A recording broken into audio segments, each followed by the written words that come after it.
Hello दोस्तों, मैं आपका अपना जीके सर।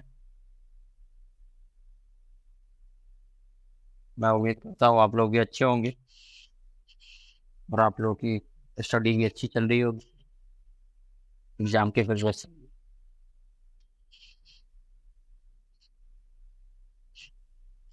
आज की क्लास शुरू करने से पहले कुछ चीज़ों पे हम बात करेंगे, डिस्कस करेंगे। उससे पहले जो भी चैनल पे नए हैं, जिन्होंने अभी तक हमारे चैनल को सब्सक्राइब नहीं किए, आप हमारे चैनल को सब्सक्राइब कीजिए, शेयर कीजिए अपने दोस्तों के साथ, फ्रेंड के साथ, फैमिली के साथ। बेल आइकन को जरूर हिट कीजिए, जिससे इस चैनल पे जो भी अपडेट होंगे वो नोटिफिकेशन के थ्रू आपको मिलते रहेंगे सबसे पहले। चलिए बिना किसी देरी के आज की क्लास जो है हम शुरू करते हैं। आज हम बात करेंगे आज का इतिहास। आज की जो भी इतिहास की प्रमुख घटनाएं हुई थी, आज के दिन हुई जो घटनाएं थी हमारे इतिहास में, वर्तमान में, जो पिछले कुछ सालों में, उन सब चीज़ों को हम डिस्कस करेंगे यहाँ पे। कौन सा दिवस है, इन सब चीज़ों को हम आगे डिस्कस करेंगे। इससे पहले आज बता दें कि आज 1 सितंबर है। अगर हिंदू कैलेंडर विक्रम संवत की बात करें तो 2080 चल रहा है, और राष्ट्रीय साखे की बात करें तो 1945 चल रहा है। जो राष्ट्रीय भाद्रपद 10 से राष्ट्रीय अश्विनी तक है, ये सितंबर माह को बोलते हैं। भाद्रपदवदी 2 से अश्वनीवदी 01 तक चलती है ये। और इस्लामिक कैलेंडर की बात करें, हिजरी मतलब कैलेंडर होता है उनकी, तो इस्लामिक हिजरी की बात करें तो 1445 चल रहा है, सफर 14 से रबीउल अव्वल 14 तक। बंगला संवत की बात करें तो 1430 चल रहा है, 1430। बंग भाद्रपद 16 से बंग आश्विन 14 तक। ठीक है, आज दिनांक है 1 सितंबर। तो आज के दिन की बात करें तो 1 साके 10 गते 17 कृष्ण पक्ष द्वितीया है आज, पूर्वा भाद्रपद है 14, जुम्मा 14, बंगला 16। ठीक है, ये इसलिए आपको बता रहा हूँ कि आपको जो हमारी हिंदी इस्लामिक कैलेंडर है उसके अनुसार भी आपको पता चले आज कौन सा दिनांक है। हिंदू कैलेंडर के अनुसार उस चीज का भी आपको जानकारी होनी चाहिए, इसलिए मैं ये आज से लेके आया हूँ। ठीक है, तो अब जो भी नेक्स्ट क्लासेस होंगे उनमें आपको ये चीज देखने को मिलेगा, इन दोनों कैलेंडरों का बात होगा। ठीक है, चलिए बिना किसी देरी के क्लास शुरू कर से।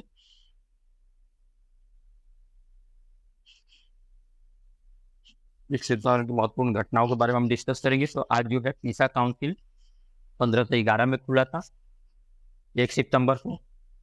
कौन सा? पीसा काउंसिल। आज ही के दिन अमेरिका के पूर्व राष्ट्रपति आरोन बर्ग थे, वो 1807 को उनको राजद्रोह के मामले में निर्दोष पाया गया था। किनको? उपराष्ट्रपति आरोन बर्ग को। ठीक है, क्लियर हो गया। ये पूर्व राष्ट्रपति थे अमेरिका के, इनको। और किस दिनांक को? 1807 को, आज ही के दिन। क्लियर हुआ। नेक्स्ट की तरफ बढ़ते हैं। तो एमा एम नट्स जो अमेरिका में 1877 को पहली महिला टेलीफोन ऑपरेटर बनी थी। क्या बनी थी? फर्स्ट लेडी थी ये, जो टेलीफोन ऑपरेटर बनी थी। ठीक है, कब बनी थी? 1878 को, 1 सितंबर के दिन। ठीक है, क्लियर हुआ। ये याद रखिएगा, ये इंपॉर्टेंट क्वेश्चन है। ठीक है, आज के दिन इनका सबसे ज्यादा चर्चा होता है 1 सितंबर के दिन। चलिए नेक्स्ट की तरफ बढ़ते हैं। ग्रेट कैंटो भूकंप ने 1923 में जापान के टोक्यो और योकोहामा जो शहर था उसको बहुत ही ज्यादा तबाही कर दिया था। ठीक है, बहुत लोगों की इसमें जाने भी गई थी। शहर की हालत देखिएगा, तो इमेज है, मैं आपको पहले ही शेयर कर दूंगा, आप देख लीजिएगा। बहुत बुरी स्थिति थी, आप गूगल करके नेट करके आप चेक कीजिएगा वो क्या स्थिति थी उस टाइम। ठीक है, नेक्स्ट की तरफ बढ़ते हैं। जर्मनी का पोलैंड पर आक्रमण करने के साथ ही द्वितीय विश्व युद्ध की शुरुआत हुई थी, जो 1939 में हुई थी। कब हुई थी? 1939 में हुई थी, और आज ही के दिन हुआ था। ठीक है, 1 सितंबर के दिन हुआ था। क्लियर हो गया। नेक्स्ट की तरफ बढ़ते हैं। अब बात करते हैं भारतीय मानक समय को 1947 में अपनाया गया था। क्लियर हो गया, किसको अपनाया गया था, ये इंपॉर्टेंट है, याद रखिएगा इस चीज को। जो भी इंपॉर्टेंट होता है मैं आपको बता देता हूँ आज के इतिहास के टॉपिक में ही। कब अपनाया गया था, 1947 को, 1 सितंबर के ही दिन। ठीक है। भारतीय जीवन बीमा निगम LIC की स्थापना 1956 में हुई थी। कब हुई थी, 1 सितंबर 1956 में, आज ही के दिनांक के दिन हुआ था, 1956 में हुआ था LIC की। इसका मुख्यालय आप कमेंट सेक्शन में बताइएगा कि मुख्यालय कहाँ है। ठीक है, चलिए नेक्स्ट की तरफ बढ़ते हैं। राज्यों के पुनर्गठन के बाद 1956 को त्रिपुरा केंद्र शासित प्रदेश बना था। क्या बना था, जो त्रिपुरा जो था वो केंद्र शासित प्रदेश बना था।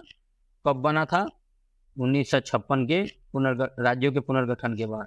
ठीक है, नेक्स्ट की तरफ बढ़ते हैं। महाराष्ट्र के कोल्हापुर में 1962 में शिवाजी विश्वविद्यालय की स्थापना की गई थी। किसकी, शिवाजी विश्वविद्यालय की स्थापना की गई। आपको पता ही है ना कि कोल्हापुर के चप्पल बहुत ज़्यादा ही लोगों को पसंद आते हैं, बहुत ही फेमस है।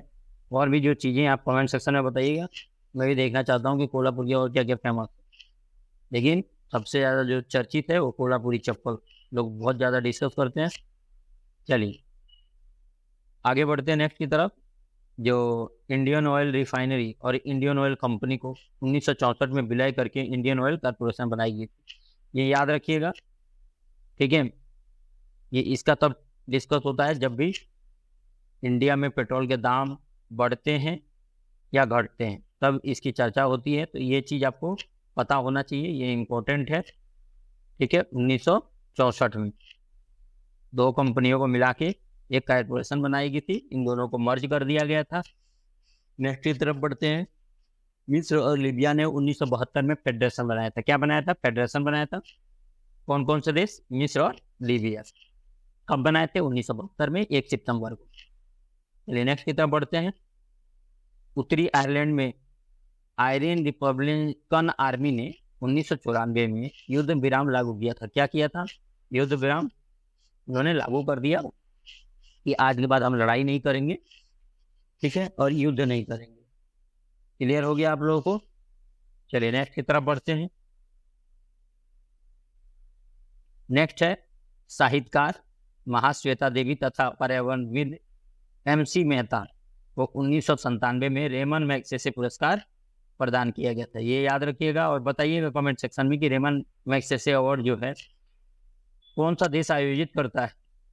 ठीक है, चलिए नेक्स्ट की तरफ बढ़ते हैं। विक्टर चेर्नोमिर्दीन पुनः रूस के नए प्रधानमंत्री 1998 को नियुक्त किए।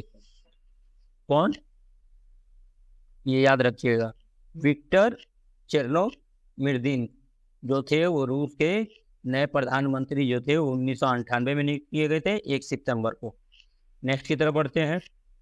चीन ने 2000 में तिब्बत होते हुए नेपाल जाने वाले अपने एकमात्र रास्ते को बंद किया था। किसने बंद किया था, चीन ने बंद किया था। कहाँ जाने वाले, नेपाल जाने वाला जो एक ही रास्ता था, उसके अलावा कोई और रास्ता नहीं था, और ये तिब्बत से होकर गुजरती थी।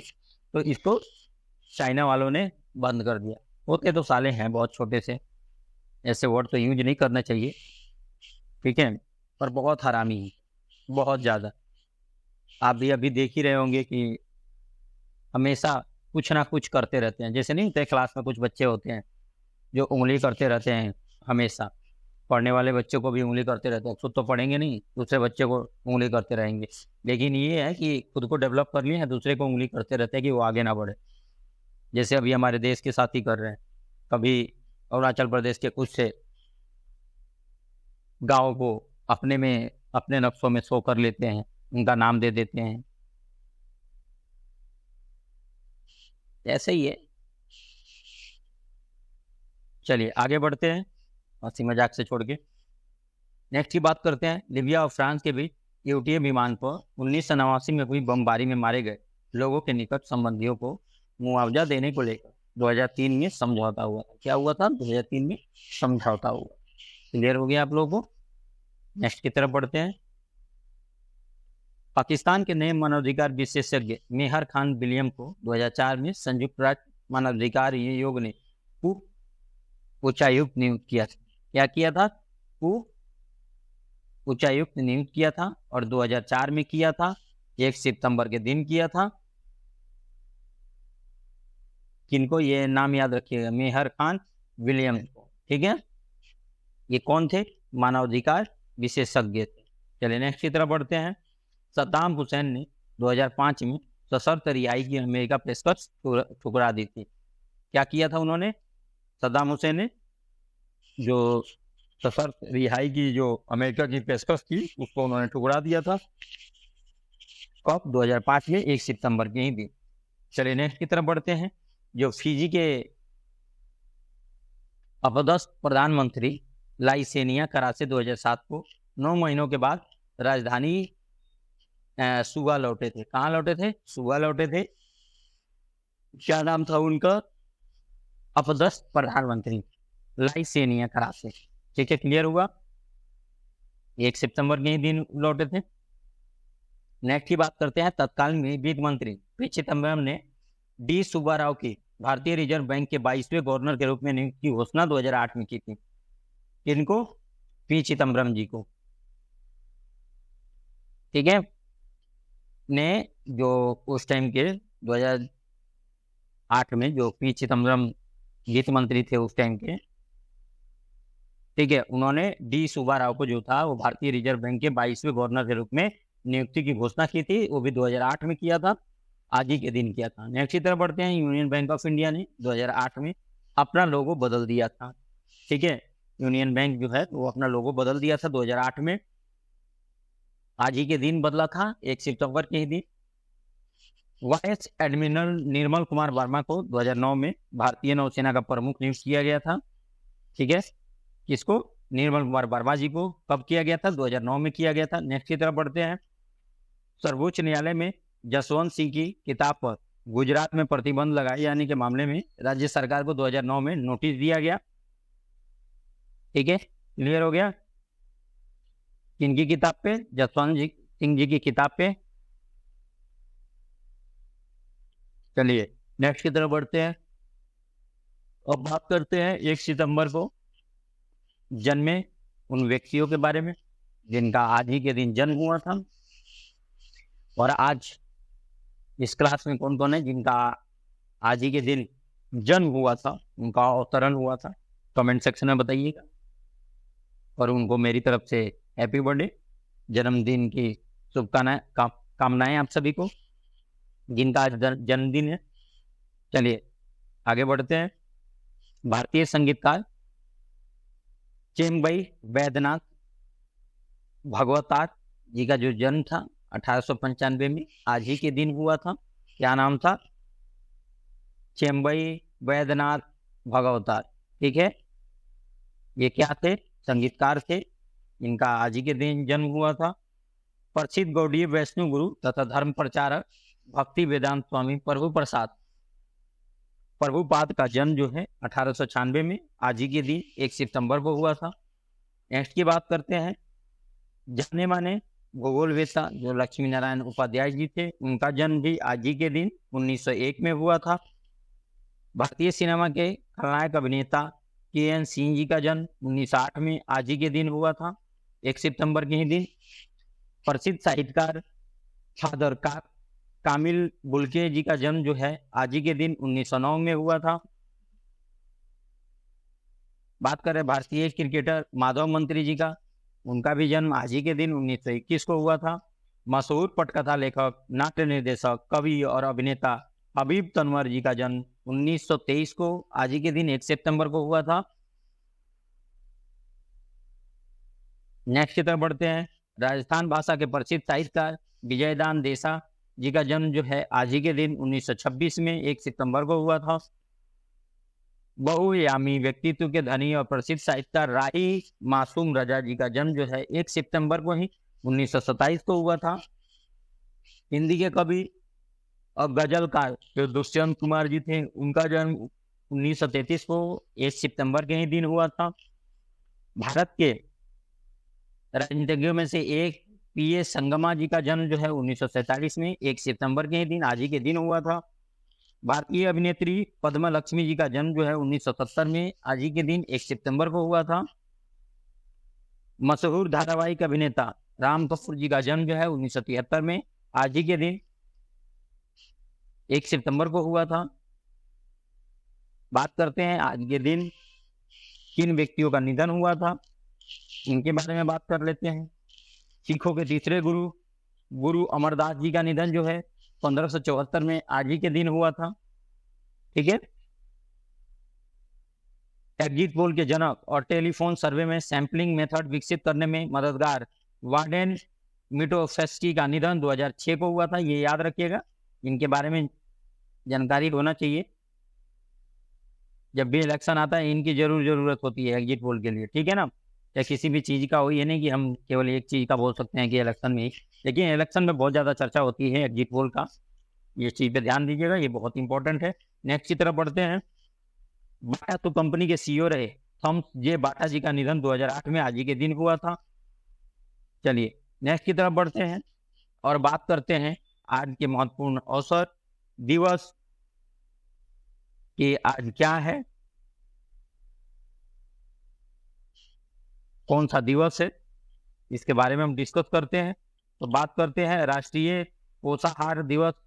ठीक है, ये होता क्या है, ये क्या होता है, आपको पता होना चाहिए कि हर साल ये 1 सितंबर से 7 सितंबर के बीच मनाया जाता है जो पोषाहार दिवस है। मैं यहाँ पे लिख देता हूँ 1 से 7। ठीक है, क्लियर हो गया। इस सप्ताह को मनाने की शुरुआत सबसे पहले 1975 में मार्च महीने के दौरान हुई थी। कब हुई थी? 1975 में।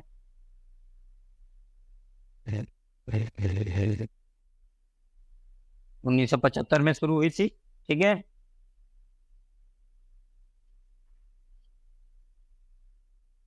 अब बात करते हैं कि इसका उद्देश्य क्या है।